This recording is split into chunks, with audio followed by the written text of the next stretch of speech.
If you've ever feared not being considered the real parent, if you're unsure how you can coexist in your child's heart along with their birth mother or birth father, if you're curious about how an adoptee tries to earn their love from their adoptive parents, this episode will speak to you.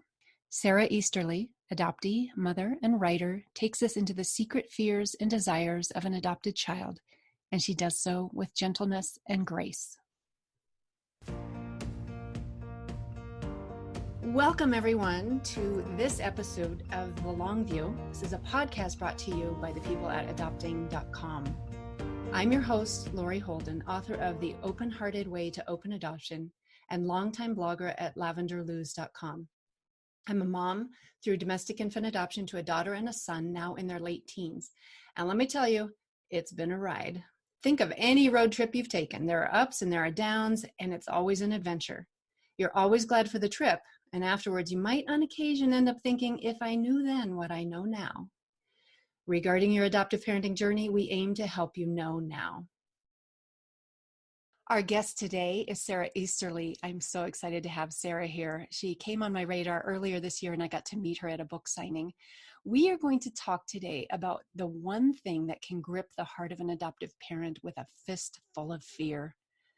This is the concept of real, as in coming from another soccer mom. Oh, he's adopted? Does he know who his real parents are?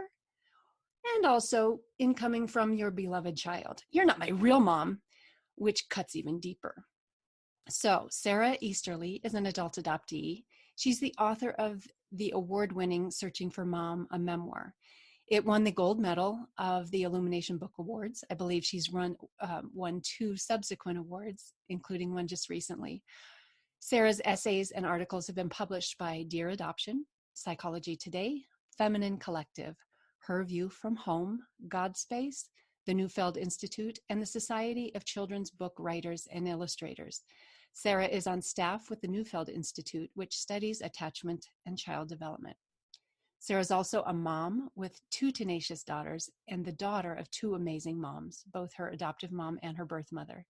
Sara enjoys supporting mothers in their journeys and has a passion for helping the non-adopted better understand the hearts of adopted children. Sara, welcome. Thanks for joining us.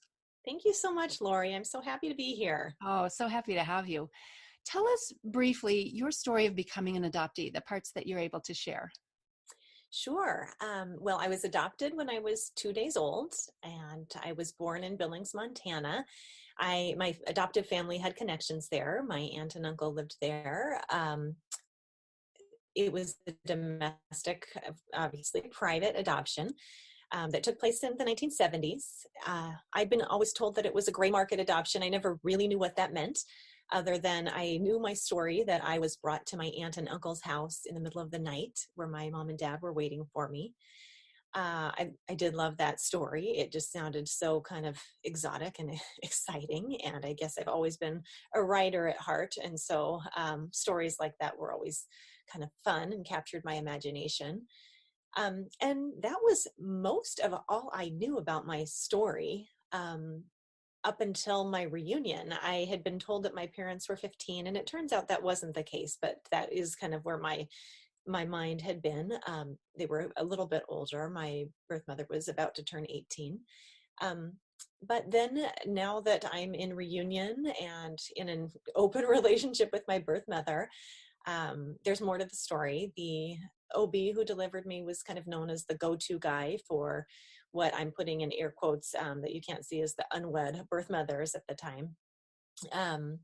And my birth mother had had a change of heart. She'd wanted to keep me, but he shamed her and kind of put an end to that, which, was fairly common in that era. And I think that's what the gray market was all about. It was, probably a little bit crossing that line of ethics, but it was also perfectly legal at the time. And I'm sure that the OB and just society in general looked really frowned upon situations at that time like that of unplanned pregnancies and single mothers, and really believed that they were doing the best thing. So it worked out for my parents, and I had a wonderful, what I would call a normal middle class upbringing. and grew up in Colorado and had two very loving parents, for sure. So what I have come to see is I, would have been very, it's a very kind of sad, bittersweet story with my birth mother, but I landed in a really wonderful home too. So. I have to tell you, when I got to that part of your book and I put myself in the place of your birth mom and realized how disempowered women were in that time period, and all that shame, and it just made me so sad for the both of you, and for your mom. Like, there's no win out of all of that. No, it's true. It's yeah, it's sad. It's sad all the way around. Yeah. Yeah, it's it's there's also joys all around too. And joys to be back in reunion and to now have a relationship after all those years. I feel, I love saying that I do have two wonderful moms now. I mean, it's wow, that's amazing. I like how you redirected that adoption is so complex. It can be two opposite things at the same time. It can be sad and it can be joyous. And I think sometimes we don't really get that when we're until we live it. Yes. Um, when I overhear adult adoptees talking in their spaces that they've let adoptive parents into, and when I read memoirs of adult adoptees, which I highly suggest that adoptive parents do a lot of listening. But one thing I keep hearing about is this phrase, coming out of the fog. What do adoptees mean when they say coming out of the fog? And what was it like for you to come out of the fog? Yeah, thank you for asking that. I I would say no matter kind of what we were just alluding to, no matter what the noble, tender, and loving or necessary circumstances are related to adoption, when there is a bond between a mother and the infant in utero, scientifically that creates something significant, and so there is fallout when that bond is disrupted, and we don't always want to look at that in the adoption space. It can be painful to look at that, and it can be painful for adoptees to look at that. I see it as being able to hold, coming out of the fog for me. I often explain it as it's being able to hold the both and when it comes to adoption, not the either or. Mm. And anyone can be in the fog, not just adoptees, but I think it's particularly hard for adoptees to look honestly at it. When we're children, one, we have so much emotion, and it's just too much emotion for consciousness, for starters. And in many cases, a lot of cases, it's pre-verbal experience. So how do you have words for something that these feelings that are felt before you learn words? Our grief tends to be largely unrecognized, and I know, having lost, my story through having read the book, but having lost my mother, when your mother dies, people rally around you with support and sympathy, and they're there to listen. Your good friends are there to listen. People bring you casseroles. But when we lose our first mothers through the process of adoption, nobody's bringing casseroles, and it would be weird, that's just not happen. But that doesn't mean that grief isn't there, and it can be confusing if there's no outlet for the grief. And just how do you make sense of that? And all alone. So it's hard, and it's just something that you can just kind of keep stuffing to the background.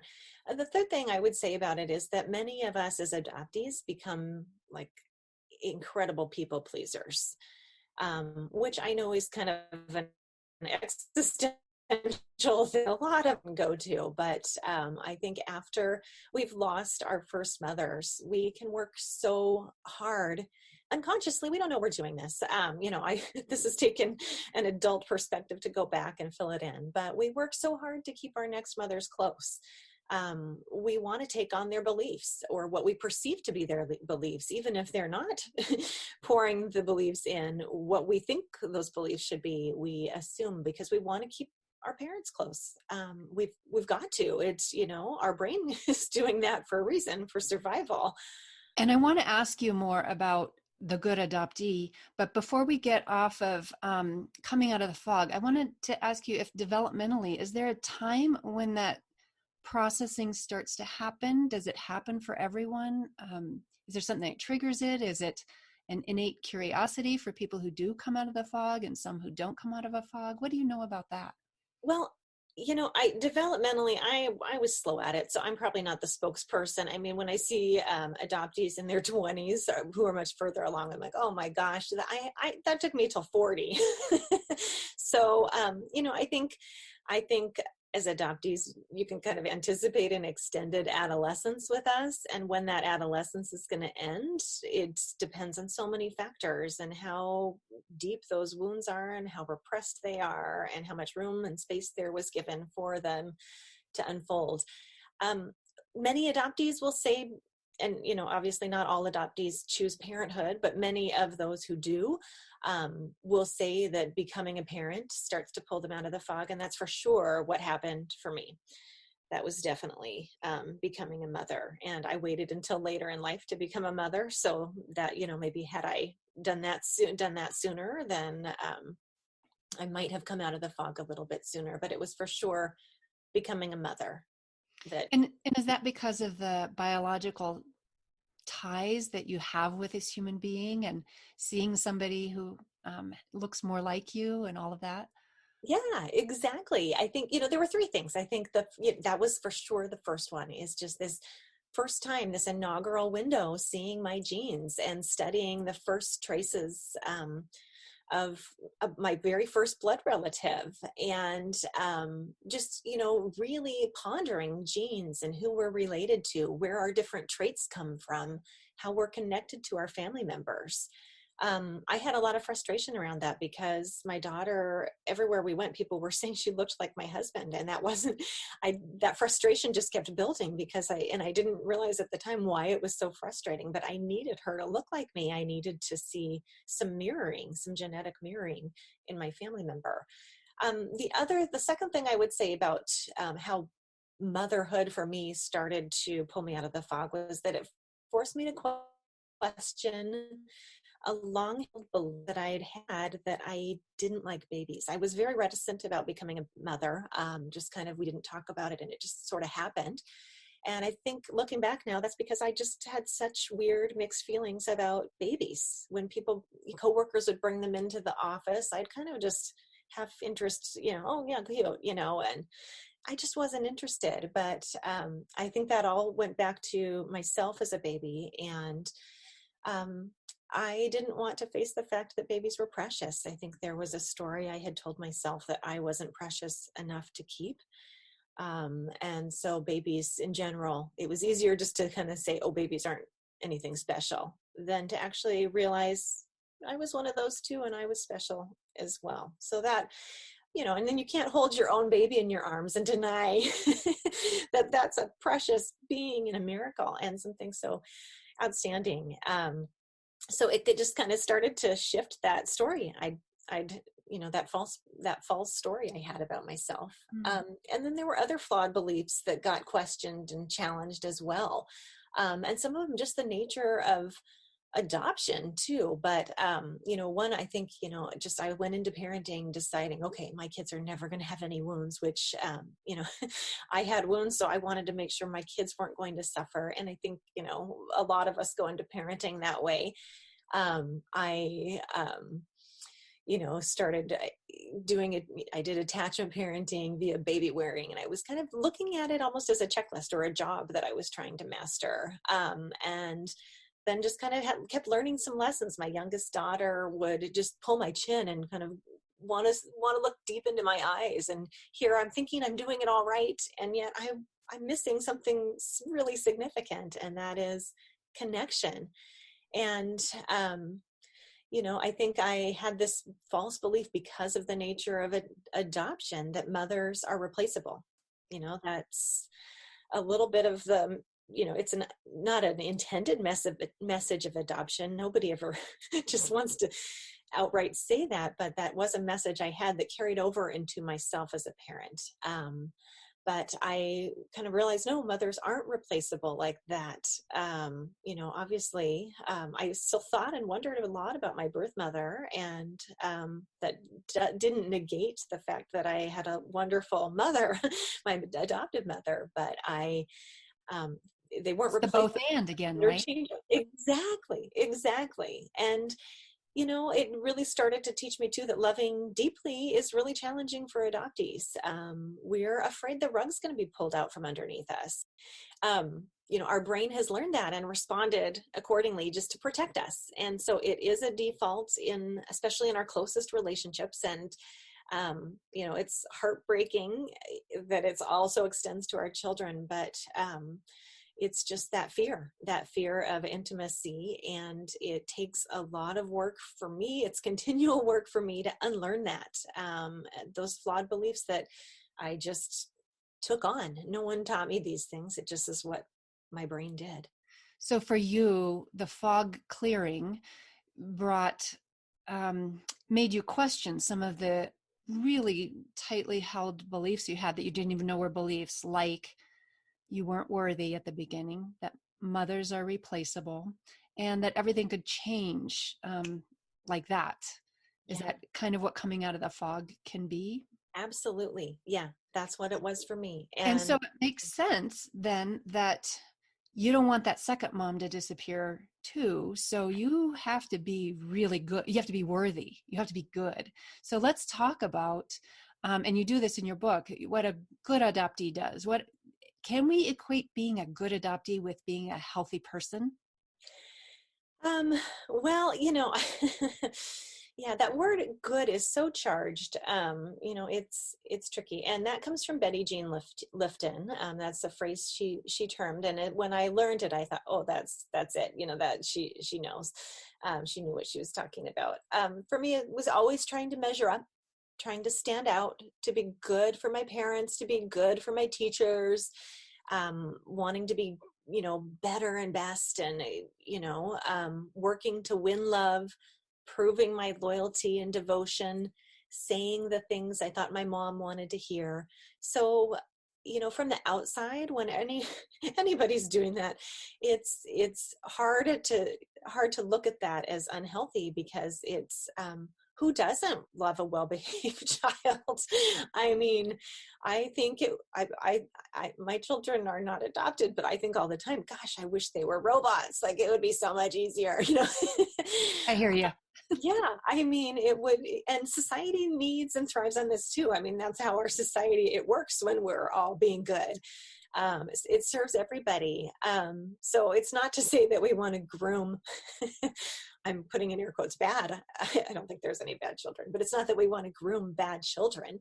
But I think just knowing the dynamic there's a huge temptation for adoptees to do that. It's not healthy for our kids feeling like they have to work for our love. That's not ultimately healthy. I think for me, nobody's good all the time. And so I had parts of myself that I had to hide from my mom. I felt like I had to hide those things. Because there's more to me than the good adoptee. And I wanted her approval so bad, I had to hide anything that didn't add up to what I felt was what my mom needed. And, it also feeds insecurity. If, my mom loved the curated me, that almost tells me she wouldn't love the rest of me, the whole me. And so then it's not an authentic relationship, because it's only based on part of the story. So again, that's just not healthy.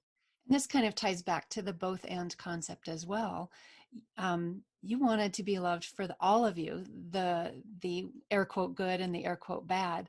And to be authentic, you needed to know that you didn't have to be worthy of love, but you had those deeper beliefs about, and I think, I mean, I'm not adopted, but I remember having those too. Sense worthiness is Yeah. probably a developmental thing that a lot of people go through. So you have written about kind of pushing the boundary with your mom on this one point, where you kind of left being the good adoptee, and you yelled at her when you were a teenager. You yelled at her in anger and you said, I'm going to go find my real mom. So can you explain for us what that explanation was and what it wasn't? Yeah.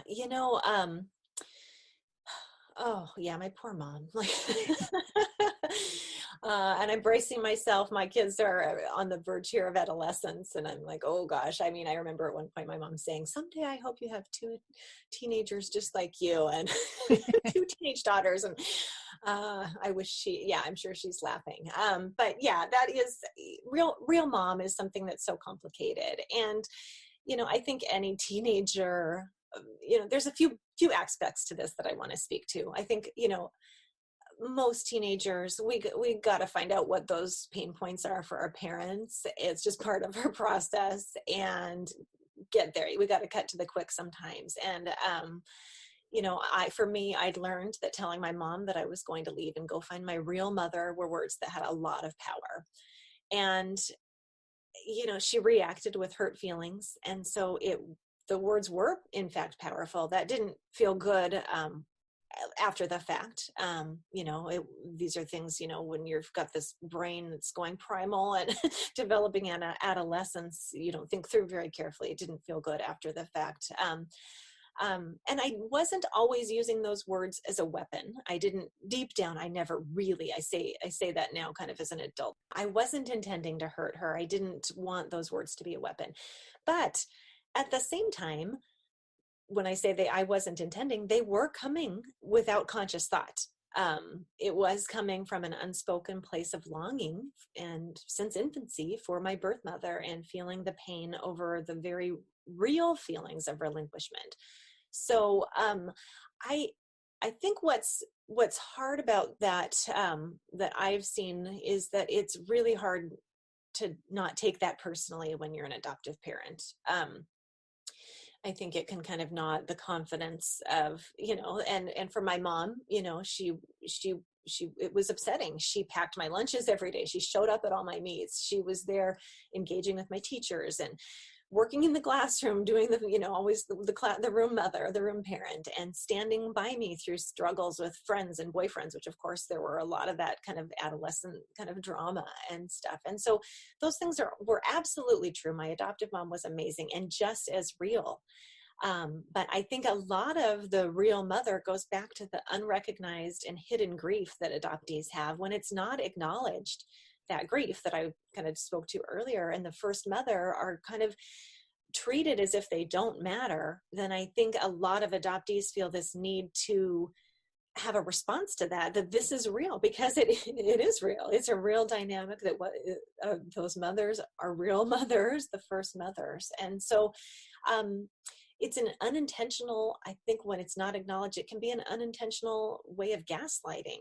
And I love that there's that word now to make sense of so many dynamics for us now. But I think it's just natural that we're going to have really big feelings of loss, and the need to remind ourselves and those around us that the person we had bonded with for 9 months, at least, sometimes in other cases more, is indeed real. So it's that both mothers are real.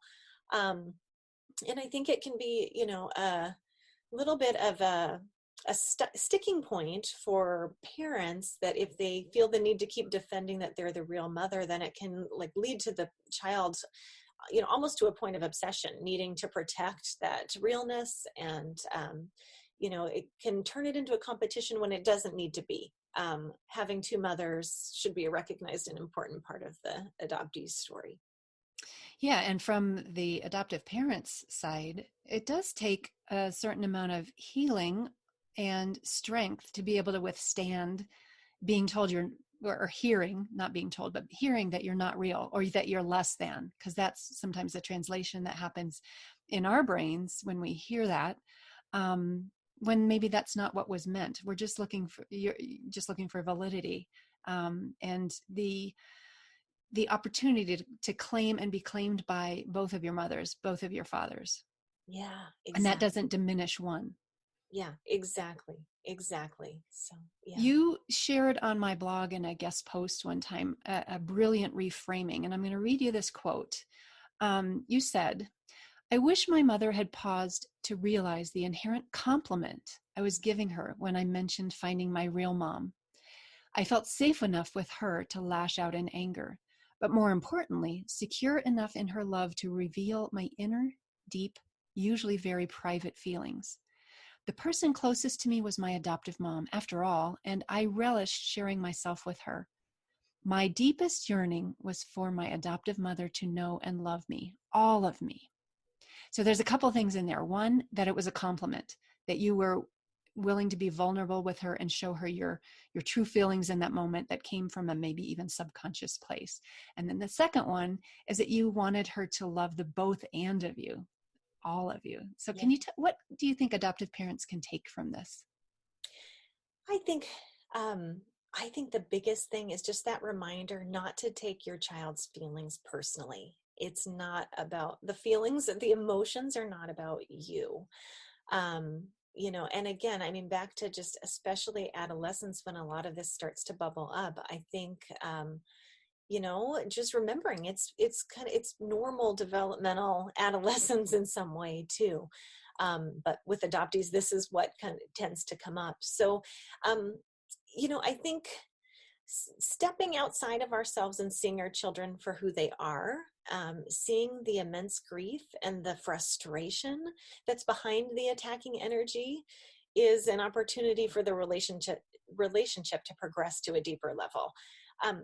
They're not going to, they're likely not going to admit that it's grief if you call it out right then. Especially in the heat of the moment, adoptees or any adolescents don't want to admit you're That's way vulnerable. right. Yeah.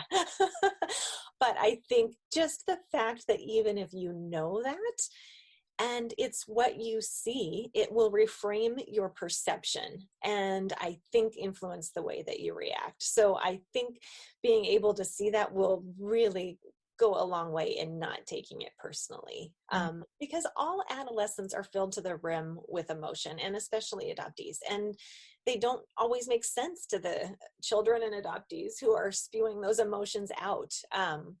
I think for adoptees, we have some very deep wounds, and it takes time to get to a place where both the cognitive and the emotional integration can come about.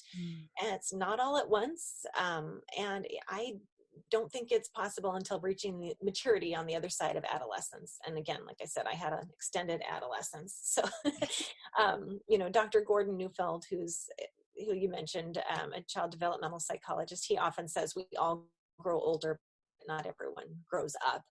We see that everywhere in culture. He said, we all know people grow older and you have cut out, so let me rephrase. You said, we all grow older, but not everyone grows up? Yes. Okay. Yes. Yes. So we all age, but not everyone grows up. And we know that. I mean, we see that everywhere, in and out of adoption. But I think, heavy emotions have to go somewhere. And if we're doing our job as parents, raising our children to be functioning members of society on the other side of maturity, it's our job to just drain that well and be a safe place to drain the well. And be the place where the kids aren't going to be expelled or bullied or teased or fired. The person who can see past that attacking energy and help nurture the tears, because that's where the adaptation and growth comes, and the softness and the balm to that attacking energy. And ultimately, that's how we become the place where our children and our adoptees know that they're loved no matter what, that we're not going to be ruffled, and we're not going to be hurt or go away, which of course feeds into our story, that our love is solid, can be trusted, the connection can't be broken, no matter what. And that's kind of a tall order for parents, but it's also required to be that refuge, even when you feel like you're under attack. Yeah. And your advice to not take all of that personal is so helpful. You once said, I love bringing up your own words to you. You once said that adoption is much more complex and nuanced than we have been led to believe by viral YouTube videos and messaging from adoption agencies or the church. What do you mean by that? And what do adoptive parents need to do in response to the complexity that exists? Yes, I'm so appreciative that you asked that, Lori, and I'm so appreciative for just all the ways that you are open to hearing from adoptees. And this is one that can be a trouble spot, I think, for sure, I think. And so I say what I'm about to say, I just want to preface by just saying, I'm just going to say, I'm just going to speak honestly and hope that it can land and that it's not offensive in any way. Okay, so everybody listening, take a deep breath so we can hear. There we Be go. Yes. expansive. I think, for decades, adoptive parents have been leading the conversation on adoption. And not to say that adoptive parents can't have a voice, but it has been at the silencing of adoptees. And I think it has been detrimental to the adoption and relationships and to authentic relationships. The messaging is one-sided. It's not always well thought through on how it will land. And, it can be presented as a very saccharine, sweet story. Without much complexity at all. There's the YouTube. Yeah. There was one last fall that was widely shared of a very young girl parroting her adoption story to her gushing mother. And it went viral, and I was seeing it in many different spaces. It was jarring because I'm seeing it in, non-adopted spaces where people love that. Society eats it up. It's so cute. Little kids are adorable. And when they're telling cute stories, it's super cute. And it's, but it was in the adoption community, it's getting spread around with it different because this child, we all know that's been trained into her, and not knowingly, not on purpose, but like hearing only the adoptive parent's side of the joyous story and then the child parroting it back. It's this child trying to be good for her mom and win that love. And it's heartbreaking when it's like looking in a mirror at yourself when you see that happening. And it's very heartbreaking and hurtful to adoptees to see that. And then worrying about, you can't help but want to wrap this little girl up and like talk directly to that mom, like, please don't put that pressure on. And that's not to say she can't know her story, but there room there for more. And just how is she going to find herself later down the road? And also there's privacy issues on that too. I think putting any child's adoption story out there online, adoption and our perception changes as we grow. And so, we just don't know where it's going to go later. And so we've got to be really careful early on, at any point of the journey, of how much we're sharing of that story. And frankly, there's a lot of messaging around adoption that can be very hurtful. And it's really hard to recognize once it becomes so widely used. And I think, I was thinking about this last night, even just some of the vernacular of phrases like killing two birds with one stone or don't beat a dead horse. Those are phrases a lot of us say all the time, and without thought. We're not thinking of actually killing birds or horses, but it's just become part of common kind of vernacular. And I think in the adoption space, there's a lot of that too. There's words such as forever home and gotcha day that are insensitive from adoptees and birth family perspectives. Those kinds of words, present adoption as if it's a light and breezy thing, and center adoptive parents as victors over others' oppression and pain. And so that's just not, that can be hurtful. And so that's part of that. A lot of the messaging is about how much love your birth mother had for you, that she found this other family for you. That's very common. It was common when in my era, and it still reigns a lot today. And it's confusing. She loved you so much, she gave you away.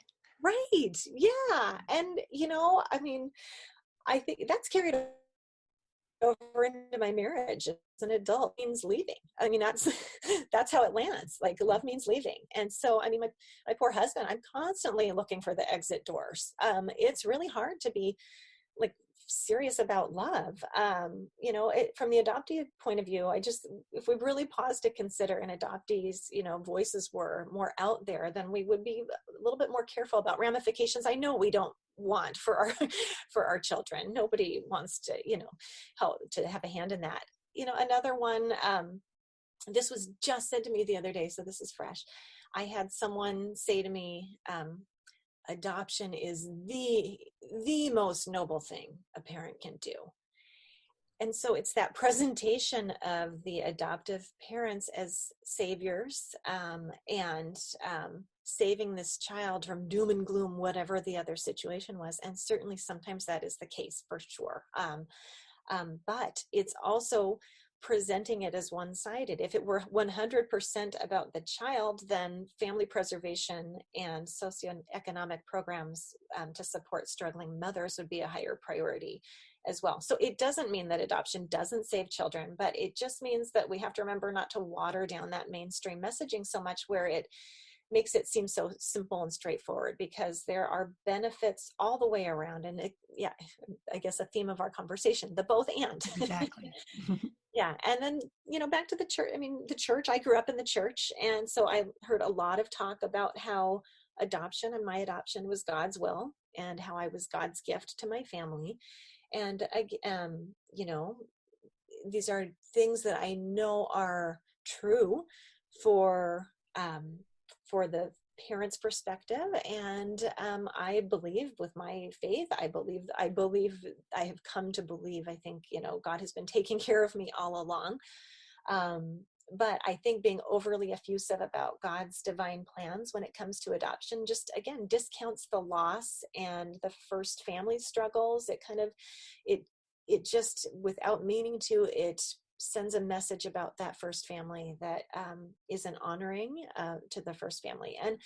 And by not honoring that first family, it can create that divide, because the adoptee feels stuck in the middle. So, I think it also unknowingly sends the message that God is all about our adoptive parents. And it reinforces that belief that we just kind of tend to have as adoptees, that we don't matter. And it can silence us and alienate us from the God that in faith-based families, that those families are wanting to point the children to. So it's, just with caution. And yeah, I apologize if I'm rambling now. No, it's super helpful to understand from your perspective that some of the things that make us feel good for saving or rescuing, when in some ways I was saved, that creates a dynamic of discounting the birth family. And when you discount the birth family, you're discounting a large part of the adopted person, because they are of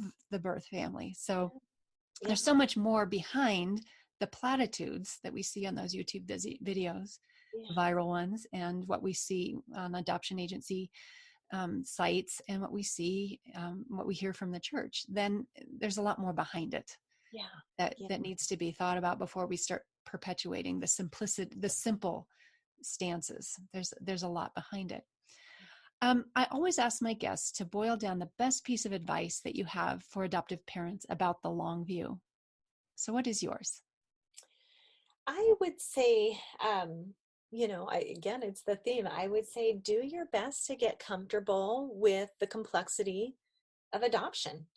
I think the more comfortable we can all be in that, the less likely we're going to be to simplify the story, to take the dynamics personally. And the more likely we're going to be to really see our children, the full children, and convey that everything inside them is welcome, that there's room for all of it. It's a no strings attached kind of love.